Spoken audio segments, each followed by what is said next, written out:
नमस्ते दोस्तों। आप सभी का स्वागत है मेरी जीवन कहानी में। मैं अनीता हूँ और आज मैं आपको अपने जीवन का एक ऐसा अध्याय सुनाने जा रही हूँ जिसे किसी और से कभी नहीं बांटा। दोस्तों, मैं अब तक 2 शादी कर चुकी हूँ। मेरी पहली शादी बस 21 साल की उम्र में हुई थी। मेरे पति का नाम रोहित था। रोहित से मिलकर ऐसा लगा था जैसे जिंदगी सजने लगी हो। लेकिन हमारे सुहाग के मात्र 6 महीने बाद ही एक भयानक कार दुर्घटना में मैं उन्हें हमेशा के लिए खो बैठी। जिस उम्र में लड़कियां अपने सपनों के महल सजाती हैं, मैं विधवा के काले कपड़ों में सिमट गई। घर वालों के लिए मैं सिर्फ एक बोझ बन गई थी। 2 साल बीते, मेरे आंसू सूखे नहीं थे कि परिवार वालों ने मेरी दूसरी शादी करने का फैसला किया। मेरे दूसरे पति का नाम राजेश है। राजेश मेरा पति, जो उम्र में मुझसे 24 साल बड़े थे। इसका मतलब वो अभी जवान नहीं था, उसकी उम्र बहुत ज्यादा थी, जिस वजह से वो मुझे कभी वो खुशी नहीं दे पाते जो एक नई नई दुल्हन को चाहिए होता है। उनके साथ मेरे नए जीवन की शुरुआत हुई। एक प्रतिष्ठित व्यापारी, बड़ा बंगला, पैसे की कोई कमी नहीं, लेकिन मेरी आत्मा के खाली कोनों को भरने वाला कोई नहीं था। मेरी माँ हमेशा कहती, अनीता बेटी, तुम्हारे लिए तो भाग्यशाली हो कि राजेश जी जैसे अच्छे घराने में दूसरी शादी हो गई। लेकिन वो क्या जाने कि सोने के पिंजरे में भी पंछी घुटन महसूस करता है। राजेश मेरा पति अक्सर काम में व्यस्त रहते। रात को घर आते तो बस खाना खा लिया पूछकर अपने कमरे में चले जाते। कभी कभी तो महीनों विदेश यात्रा पर रहते। उनके होते हुए भी मैं अकेली थी। एक औरत की जो शारीरिक और भावनात्मक जरूरतें होती हैं, उन्हें कौन समझे। घर में काम के लिए सविता आंटी थीं। वो सब काम संभालती थीं और मैं अपने खाली समय में सिर्फ टीवी सीरियल देखकर या फोन पर फिल्में देखकर अपना मन बहलाती। जिंदगी ऐसे ही चल रही थी जब अचानक सब कुछ बदल गया। एक दिन सविता आंटी ने फोन किया और बोली, मेम साहब, मेरी तबीयत ठीक नहीं है, आज नहीं आ पाऊंगी। तो मैं बोली, कोई बात नहीं आंटी, आप आराम करें। फिर सविता आंटी बोली, लेकिन मेम साहब, काम का क्या होगा? मैं अपने बेटे विशाल को भेज दूंगी, बड़ा समझदार है, सारा काम अच्छे से कर लेगा। उन्होंने प्रस्ताव रखा। अगले दिन सुबह डोरबेल बजी। जब मैंने दरवाजा खोला, मानो समय थम सा गया।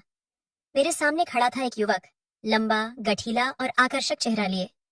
उसके काले बाल, गहरी आंखें और मुस्कुराते होंठ देखकर मेरा दिल तेजी से धड़कने लगा। नमस्ते भाभी जी, मैं विशाल। माँ ने भेजा है, उन्होंने बताया होगा। उसकी आवाज में एक मधुरता थी जो मेरे कानों में रस घोल गई। मैंने अपने आप को संभाला और कहा, हाँ हाँ, आओ अंदर। सविता आंटी की बेटे विशाल ने अपना काम शुरू किया। वह सविता आंटी से भी ज्यादा कुशलता से घर के काम निपटा रहा था। मैं चाहकर भी उससे नजरें नहीं हटा पा रही थी। जब वह झुककर फर्श साफ करता, उसकी मांसपेशियां कमीज के नीचे से उभरती। जब वह पानी पीता, उसका गला ऊपर नीचे होता। हर छोटी हरकत मुझे मोहित कर रही थी। भाभी जी, और कुछ काम है? उसने पूछा।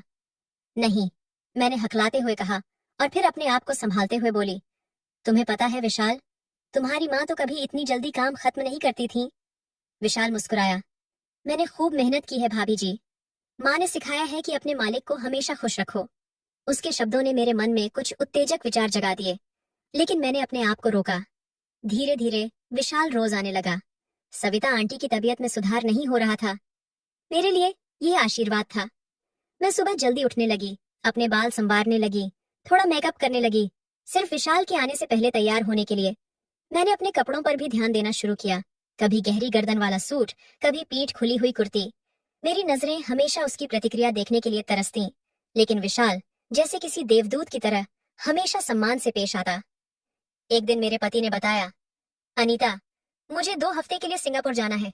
एक बड़ा प्रोजेक्ट मिला है। मेरा दिल एक पल के लिए धड़का और मन ही मन में सोची, 2 हफ्ते विशाल के साथ अकेले। मेरे पति ने आगे कहा, वैसे ये लड़का विशाल कैसा है? सविता आंटी के बेटे के बारे में तुमने बताया था। मैंने अपनी भावनाओं को छिपाते हुए कहा, हाँ, बहुत अच्छा काम करता है, सारा घर चमका देता है। मेरे पति राजेश ने मुझे देखकर कहा, अकेली रहोगी इसलिए थोड़ा चिंता है, पर ये लड़का है तो कोई डर नहीं। उस रात मैं सो नहीं पाई। मेरे पति के जाने के बाद क्या होगा, इसी सोच में डूबी रही। अगले हफ्ते मेरे पति चले गए। पहली बार मुझे उनके जाने का दुहक नहीं था। विशाल आया और उसने घर के काम में लग गया। मैंने उसे अपनी ओर आकर्षित करने के लिए हर तरीके आजमाए। कभी उससे कॉफी मंगवाती, कभी कहती कि मेरे कमरे में पंखा ठीक करे। मेरे कपड़े और अधिक आकर्षक और उत्तेजक हो गए थे। एक शाम मैंने हिम्मत जुटाई और विशाल से कहा, तुम बहुत अच्छे हो विशाल, तुम्हारे साथ बात करते हुए अच्छा लगता है। विशाल ने मुस्कुराते हुए कहा। आप भी बहुत अच्छी हैं भाभी जी। मुझे भाभी जी मत कहो, सिर्फ अनीता कहो, मैंने धीमे से कहा। विशाल असहज हो गया। जी वो, मैं, वह हकलाने लगा। मैंने उसके करीब जाकर कहा, क्या तुम समझते नहीं विशाल, मैं अकेली हूँ, तुम अकेले हो, क्यों ना हम। ये सुनते ही विशाल ने एक कदम पीछे हटते हुए कहा, भाभी जी, ये ठीक नहीं है, मैं यहाँ सिर्फ काम करने आया हूँ। वह कमरे से बाहर चला गया और मैं सिर्फ देखती रह गई। मेरे अंदर का तूफान और भड़क उठा।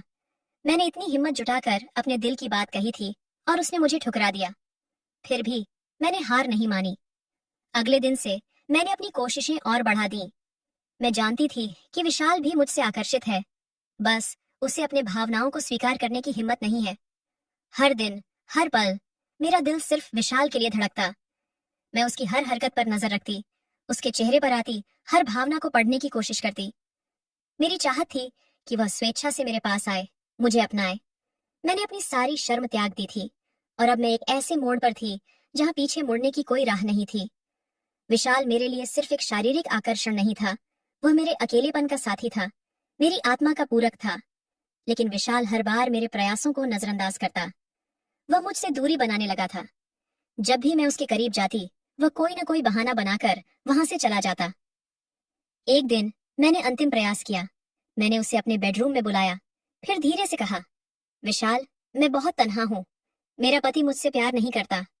मुझे प्यार और सहारे की जरूरत है। क्या तुम मुझे वह नहीं दे सकते? विशाल चुपचाप खड़ा रहा।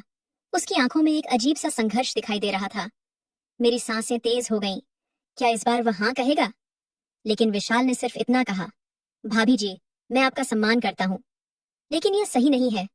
और वह कमरे से बाहर चला गया। मैं हताश थी। मैंने अपने आप को इतना गिराया था, फिर भी विशाल ने मुझे ठुकरा दिया। मैं अपने बिस्तर पर गिरकर रोने लगी। क्या मैं इतनी बुरी हूँ? क्या मेरे अंदर कुछ ऐसा है जो किसी को भी नहीं भाता? लेकिन मेरे अंदर की आग अभी भी धधक रही थी। मैं विशाल को पाना चाहती थी, किसी भी कीमत पर। मुझे नहीं पता था कि कैसे, लेकिन मैं हार मानने वाली नहीं थी। अगले दिन से मैंने अपना रवैया बदल दिया। मैंने उससे सीधे कुछ नहीं कहा, बल्कि अपने व्यवहार से उसे यह एहसास दिलाने लगी कि मैं उसके बिना अधूरी हूँ। मैं कभी कभी उदास दिखती, कभी खुश। उसके सामने ऐसे कपड़े पहनती जो उसके मन में हलचल मचा दें। विशाल अब असहज महसूस करने लगा था। मैं जानती थी कि वह भी मेरी ओर आकर्षित है, लेकिन अपने सिद्धांतों के कारण दूर रह रहा है। मेरे मन में एक नई योजना आकार ले रही थी। अब मैं उस युवक को अपना बनाकर ही रहूंगी। एक रात मुझे नींद नहीं आ रही थी। मेरे मन में विशाल के प्रति बढ़ते आकर्षण ने मुझे बेचैन कर दिया था। अचानक मेरे मन में एक विचार आया, शायद अगर मैं उसकी मदद मांगूं तो वह मेरे करीब आएगा। मैंने अपने आप को साधारण कपड़ों में ढका और रात के सन्नाटे में सीढ़ियों की ओर बढ़ी। मेरा कमरा ऊपरी मंजिल पर था, जबकि विशाल नीचे नौकरों के कमरे में रहता था। जैसे ही मैं सीढ़ियों से उतर रही थी, मेरा पैर वास्तव में फिसल गया और मैं गिरने लगी। आह! मेरी चीख पूरे घर में गूंज गई। चंद सेकंड में ही विशाल दौड़ता हुआ आया। उसके चेहरे पर चिंता के भाव थे। भाभी जी, आप ठीक तो हैं? उसने घबराहट से पूछा। मैं दर्द से कराहते हुए बोली, मेरा पैर, शायद मोच आ गई है। मैं मैं उठ नहीं पा रही हूँ। विशाल ने झुककर मेरे पैर को देखा और फिर कहा, आपको तुरंत कमरे में ले जाना होगा। अगर आपकी इजाजत हो तो। मैंने दर्द भरी आवाज में सिर्फ सिर हिलाकर हाँ कह दिया। विशाल ने धीरे से मुझे अपनी बाहों में उठाया। मेरे शरीर के उसके शरीर से लगते ही मेरा दिल तेजी से धड़कने लगा। मैं उसकी आंखों में देख रही थी और पल भर के लिए मुझे लगा कि उसकी आंखों में भी कुछ था, शायद चिंता से कहीं ज्यादा कुछ। वह मुझे धीरे धीरे सीढ़ियां चढ़ाकर मेरे कमरे तक ले गया। मैंने अपनी बाहें उसके गर्दन के चारों ओर डाल रखी थी और अपना सिर उसके कंधे पर रखा हुआ था। उसका गर्म सांस मेरे चेहरे पर महसूस हो रहा था। मेरे लिए समय जैसे थम सा गया था। मेरे कमरे में पहुंचकर उसने बड़ी सावधानी से मुझे बिस्तर पर लेटा दिया। मैं नहीं चाहती थी कि वह जाए, इसलिए मैंने तुरंत उसका हाथ पकड़ लिया। विशाल, मुझे छोड़कर मत जाओ, मैंने भावुक होकर कहा। मैं अकेली महसूस करती हूँ। क्या तुम समझ नहीं सकते कि मुझे तुम्हारी कितनी जरूरत है? विशाल कुछ देर चुप रहा, फिर उसने धीरे से कहा, भाभी जी, आपको डॉक्टर की जरूरत है। मैं अभी डॉक्टर को फोन करके बुलाता हूँ। मैंने उसका हाथ और मजबूती से पकड़ा। नहीं, अभी नहीं, बस थोड़ी देर मेरे पास बैठो। विशाल ने अपना हाथ छुड़ाते हुए कहा, मैं आपकी हालत देखकर बहुत परेशान हूँ। डॉक्टर को बुलाना जरूरी है। और वह कमरे से बाहर चला गया। मैं निराश होकर बिस्तर पर लेट गई। मेरी योजना फिर से असफल हो गई थी। लगभग 2 घंटे बाद विशाल वापस आया, लेकिन अकेला नहीं था। उसके साथ एक महिला थी, सुंदर सौम्य चेहरे वाली, डॉक्टर के कपड़े पहने हुए। भाभी जी, ये डॉक्टर नीलू हैं। इन्होंने आपको देखने के लिए अपनी क्लिनिक से समय निकाला है। विशाल ने परिचय करवाया। डॉक्टर ने मेरे पैर की जांच की और बोली, आपको ज्यादा चोट नहीं आई है, बस हल्की मोच है। मैं कुछ दर्द निवारक दवाइयां दे रही हूँ। 3 दिन आराम करें, सब ठीक हो जाएगा।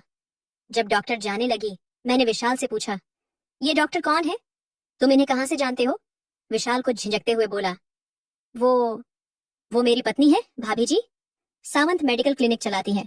मैंने सोचा कि आपकी मदद के लिए इनसे बेहतर कोई नहीं होगा। मैं स्तब्ध रह गई। पत्नी? तुम्हारी शादी हो चुकी है? हाँ भाभी जी, विशाल ने कहा। पिछले साल ही हमारी शादी हुई थी। नीलू मेरी पत्नी डॉक्टर हैं, और मैं जब तक अपनी पढ़ाई पूरी करता हूँ, तब तक घर खर्च में मदद के लिए माँ के साथ काम करता हूँ। डॉक्टर नीलू ने मुस्कुराते हुए कहा, विशाल ने आपके बारे में बहुत कुछ बताया है। उन्होंने कहा कि आप अकेली रहती हैं और सहारे की जरूरत है। मैंने सोचा कि मैं भी आपकी मदद कर सकती हूँ। अगर आप चाहें तो मैं कुछ दिन यहीं रुककर आपकी देखभाल कर सकती हूँ, जब तक आप पूरी तरह ठीक नहीं हो जाती। मैंने कुछ पल उन दोनों को देखा, एक साथ खड़े, एक दूसरे के प्रति सम्मान और प्रेम की भावना से भरे हुए। उस पल मुझे अपनी हरकतों पर शर्म आई। मैं कैसे इस प्रेमी पति को अपनी इच्छाओं का शिकार बनाने की सोच सकती थी? हाँ, वो ठीक है, मैंने हकलाते हुए कहा। विशाल ने अपनी पत्नी की ओर प्यार से देखते हुए कहा, नीलू, भाभी जी की अच्छी तरह देखभाल करना। मैं घर का बाकी काम संभाल लूंगा। जब वे दोनों बाहर जाने लगे तो विशाल रुका और मेरी ओर मुड़ा। उसकी आंखों में एक अजीब सी समझ थी। भाभी जी, हम गरीब लोग हैं, लेकिन हमें अपनी सीमाएं और रिश्ते की पवित्रता का महत्व पता है। मैं आपका आदर करता हूँ और आपकी सेवा करना मेरा कर्तव्य है। लेकिन कृपया मुझे ऐसी परिस्थिति में न डालें जहां मुझे अपने सिद्धांतों और विवाह के प्रति मेरी प्रतिबद्धता से समझौता करना पड़े। इतना कहकर वह चला गया और मैं अपने विचारों में खो गई। मेरे मन में पहली बार शर्म की भावना जागी। मैंने अपने अकेलेपन और अतृप्त इच्छाओं के कारण एक ईमानदार इंसान के परिवार को तोड़ने की कोशिश की थी। अगले कुछ दिनों में नीलू ने मेरी देखभाल की। हम दोनों बातें करती और धीरे धीरे मैंने उससे